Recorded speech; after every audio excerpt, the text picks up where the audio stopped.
नमस्कार दोस्तों, good morning. Welcome to Puneet classes. Puneet classes के यूट्यूब चैनल के ऊपर आपका बहुत बहुत स्वागत है। दोस्तों, आज हम 22 अप्रैल के राजस्थान करंट अफेयर्स के कुछ महत्वपूर्ण क्वेश्चन करने वाले हैं जो आपकी आगामी भर्ती परीक्षाओं के लिए काफ़ी महत्वपूर्ण होंगे।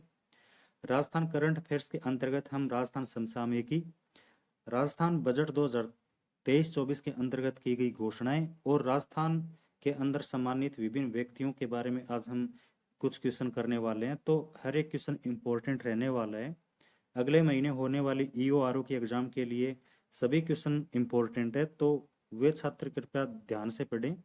और मई में लगभग 4-5 भर्तियों की घोषणा होने वाली है, तो सभी छात्र इस वीडियो को अंत तक जरूर देखें। अगर आप चैनल के ऊपर नए हो तो प्लीज़ सब्सक्राइब करना। आपको वीडियो अच्छा लगे तो अपने दोस्तों के साथ शेयर करना। फर्स्ट क्वेश्चन हम देखते हैं। राजस्थान उच्च न्यायालय के 41वें न्यायाधीश किन्हें नियुक्त किया जाएगा? तो अभी हाल ही में इसकी घोषणा हुई कि राजस्थान उच्च न्यायालय के 41वें न्यायाधीश के रूप में किसकी नियुक्ति की जाएगी? तो ऑगस्टोन जॉर्ज मसीह हैं, इनकी 41वें न्यायाधीश के रूप में नियुक्ति की जाएगी। अब इसके बारे में देखो आप। सुप्रीम कोर्ट कोलिजियम ने मसीह के नाम की सिफारिश की है। तो एक कमेटी होती है सुप्रीम कोर्ट कोलिजियम, इन्होंने मसीह के नाम की सिफारिश की है। राजस्थान उच्च न्यायालय के 41वें मुख्य न्यायाधीश के लिए जॉर्ज मसीह को नियुक्त किया जाएगा। वर्तमान में जॉर्ज मसीह व पंजाब हरियाणा हाई कोर्ट के वरिष्ठ न्यायाधीश हैं। 40वें मुख्य न्यायाधीश वो पंकज मित्तल हैं। 39वें मुख्य न्यायाधीश SS शिंदे, और जो प्रथम अपने राजस्थान के मुख्य न्यायाधीश थे वो कमल कांत थे। वर्तमान में कार्यवाहक मुख्य न्यायाधीश मनिंद्र मोहन श्रीवास्तव हैं। अब उच्च न्यायालय के बारे में आप थोड़ा देखो। उच्च न्यायालय के बारे में अनुच्छेद 214 के अंदर दिया गया है, जिसके अनुसार राज्य में एक उच्च न्यायालय होगा। मुख्य न्यायाधीश की नियुक्ति के बारे में अनुच्छेद 217 है, जिसमें कहा गया है कि मुख्य न्यायाधीश की नियुक्ति राष्ट्रपति द्वारा भारत के मुख्य न्यायाधीश और संबंधित राज्य के राज्यपाल के परामर्श के बाद की जाती है। उच्च न्यायालय के अन्य न्यायाधीशों की नियुक्ति राज्य के उच्च न्यायालय के मुख्य न्यायाधीश के परामर्श से की जाती है। अर्थात उच्च न्यायालय के जो अन्य न्यायाधीश होते हैं उनकी नियुक्ति राज्य के उच्च न्यायालय के मुख्य न्यायाधीश के परामर्श से की जाती है। अगला क्वेश्चन देखो। मुख्यमंत्री ने राजस्थान चिकित्सा विभाग के किस पोर्टल का लोकार्पण किया है? अभी हाल ही में मुख्यमंत्री ने चिकित्सा विभाग के एक पोर्टल का लोकार्पण किया है, तो उसका नाम क्या है? तो उसका नाम है राज हेल्थ पोर्टल। अब इसके बारे में देखो। राजस्थान इंटरनेशनल सेंट्रल के लोकार्पण पर राजस्थान इंटरनेशनल सेंट्रल के लोकार्पण पर चिकित्सा विभाग ने राज हेल्थ पोर्टल का उद्घाटन किया। तो अभी 17 अप्रैल को राजस्थान इंटरनेशनल सेंटर का उद्घाटन हुआ था। उसी के उद्घाटन पर चिकित्सा विभाग ने राज हेल्थ पोर्टल का उद्घाटन किया है।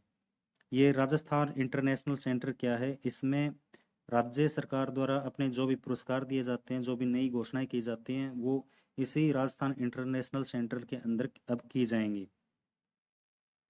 इसका उद्घाटन 17 अप्रैल 2023 को जालाना जयपुर में हुआ और इसकी लागत 140 करोड़ रुपए है। राजस्थान इंटरनेशनल सेंटर के उद्घाटन के समय 1763 नए नियुक्त डॉक्टर का शपथ ग्रहण समारोह हुआ, जिसमें मुख्यमंत्री ने राज हेल्थ पोर्टल लॉन्च किया। अर्थात राजस्थान इंटरनेशनल सेंटर का जो उद्घाटन हुआ उसी समय 1763 नए नियुक्त डॉक्टर का शपथ ग्रहण समारोह था। अभी R2H जो बिल आया था उसके लिए 1763 नए डॉक्टरों का शपथ ग्रहण समारोह हुआ था, जिसमें मुख्यमंत्री ने राज हेल्थ पोर्टल लॉन्च किया है।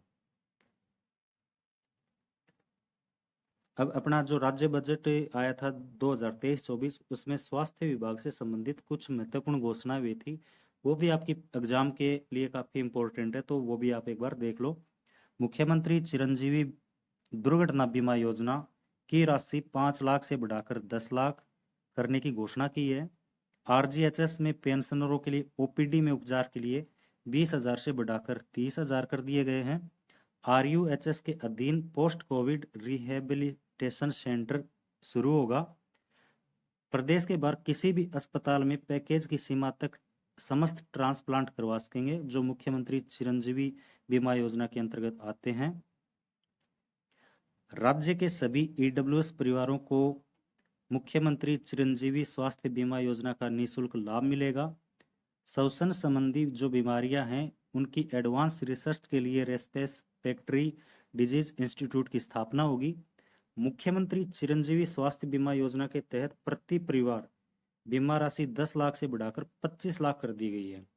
राज्य में 15 नशा मुक्ति केंद्र खोलने की घोषणा हुई है और 500 अतिरिक्त एम्बुलेंस बस का ऐलान हुआ है। तो ये इंपॉर्टेंट है कि 15 नशा मुक्ति केंद्र खोले जाएंगे। अगला क्वेश्चन देखो, मुख्यमंत्री उत्कृष्टता पुरस्कार 2023 कौन से दिवस पर दिए जाएंगे? तो मुख्यमंत्री उत्कृष्टता पुरस्कार होता है जो 2023 का कौन से दिवस के ऊपर दिए जाएंगे? तो सिविल सेवा दिवस है, उसके ऊपर मुख्यमंत्री उत्कृष्टता पुरस्कार दिया जाएगा। अब इसके बारे में देखो, मुख्यमंत्री अशोक गहलोत द्वारा 20 अप्रैल 2023 को सिविल सेवा दिवस पर उत्कृष्टता पुरस्कार 2023 दिए गए। सिविल सेवा दिवस 2023 की जो थीम है वो है प्रतिबंध प्रशासन राज्य में सुशासन। इसके अंतर्गत जो सम्मानित व्यक्ति हुए हैं उनके बारे में देखो, 4 जिला कलेक्टरों को इनमें सम्मानित किया गया है, जिनमें श्री लोक बंधु जिला कलेक्टर बाड़मेर, श्री अमित मेहता जिला कलेक्टर पाली, श्री भारती दीक्षित जिला कलेक्टर झालावाड़ और श्री ताराचंद मीणा जिला कलेक्टर उदयपुर, इनको सम्मानित किया गया है। इनके अलावा श्री सुनील कुमार पुलहेरी संयुक्त सचिव आयोजना और डॉक्टर नीतीश शर्मा निदेशक मुख्य सचिव कार्यालय, इनको सम्मानित किया गया है। अगला क्वेश्चन देखो, राष्ट्रीय सेवा योजना के राज्य स्तरीय पुरस्कार 2021-22 के तहत कितने लोगों को सम्मानित किया है? तो राष्ट्रीय सेवा योजना है, इसके तहत राज्य स्तरीय पुरस्कार 2021-22 के अंतर्गत कितने लोगों को सम्मानित किया है? तो 20 लोगों को इसके अंतर्गत सम्मानित किया गया है। अब ये राष्ट्रीय सेवा योजना, राष्ट्रीय सेवा योजना क्या है? राष्ट्रीय सेवा योजना NSS, जिसकी स्थापना 24 सितंबर 1969 को हुई। राष्ट्रीय सेवा योजना द्वारा 2 अवार्ड प्रदान किए जाते हैं, एक राष्ट्रीय अवार्ड व दूसरा राज्य स्तरीय अवार्ड। अब जो राज्य स्तरीय है,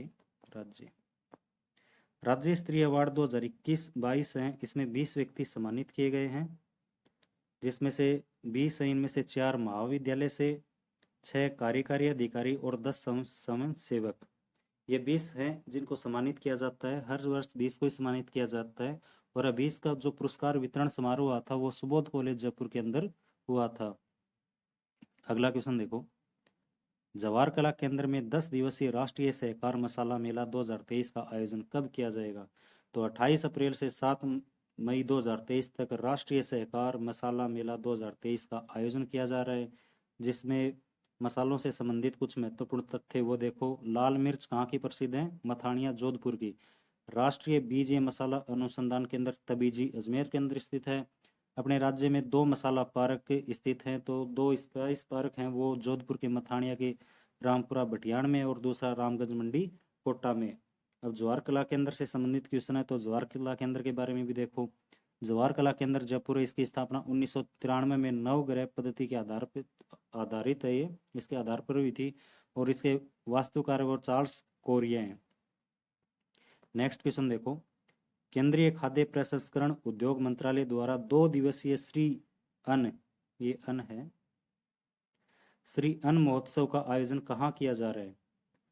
तो केंद्रीय खाद्य प्रसंस्करण उद्योग मंत्रालय द्वारा 2 दिवसीय श्री अन्न महोत्सव का आयोजन कहाँ किया जा रहा है? तो केंद्रीय शुष्क क्षेत्र अनुसंधान संस्थान जोधपुर, जिसको हम काजरी बोलते हैं, उसके अंदर इसका आयोजन किया जा रहा है। अब इसके बारे में देखो, अन्न महोत्सव, तो अन्न महोत्सव केंद्रीय खाद्य प्रसंस्करण मंत्रालय द्वारा आयोजित किया जा रहा है।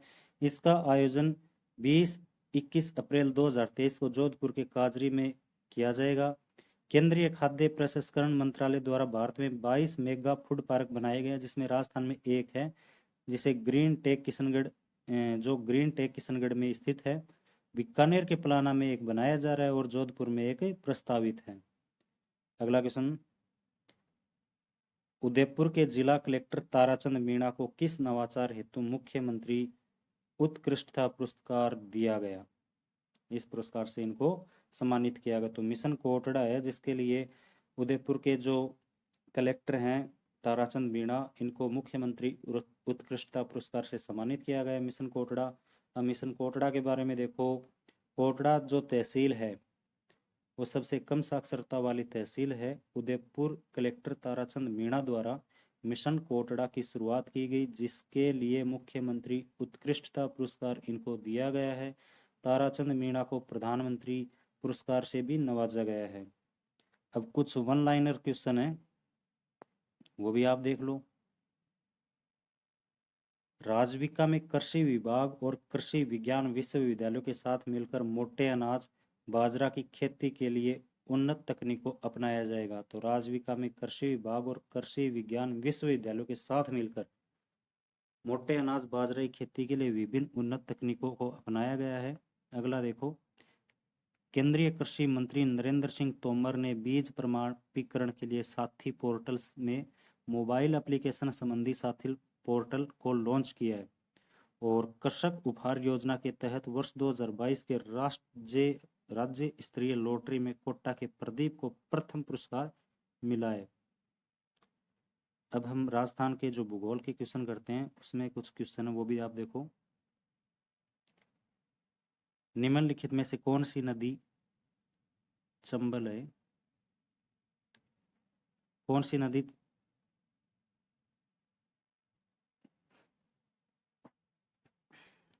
एक मिनट में देखता हूँ।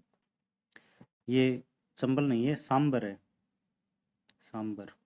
तो क्वेश्चन है, निम्न में से कौन सी नदी सांबर में गिरती है? तो बांडी नदी है जो सांबर में गिरती है। अगला क्वेश्चन, राजस्थान में प्राचीन काल में कौन सी नदी प्रवाहित होती थी? तो सरस्वती नदी है जो प्राचीन काल में प्रवाहित होती थी, अब ये विलुप्त हो चुकी है। अब इसके स्थान पर घग्गर नदी के कुछ अवशेष मिलते हैं जो हनुमानगढ़ जिले तक मिलते हैं। अगला क्वेश्चन, चूलिया प्रताप किस नदी पर है? तो चूलिया जलप्रपात किस नदी पर है? तो ये बनास नदी के चंबल नदी के ऊपर है ये। अगला क्वेश्चन, निम्नलिखित में से कौन सा युग्म सही है? तो ये कुछ नदियां हैं, कुछ नदियां और इसकी सहायक नदी, इसमें से कौन सा युग्म सही है ये पूछा है। तो जाखम माही नदी है, ये इसकी सहायक नदी है। जाखम माही की जाखम नदी सहायक है, ये युग्म सही है। और अगला क्वेश्चन, निम्नलिखित में से कौन सी नदी कोटा जिले में नहीं है? तो पिपलाज नदी है, कोटा में नहीं है।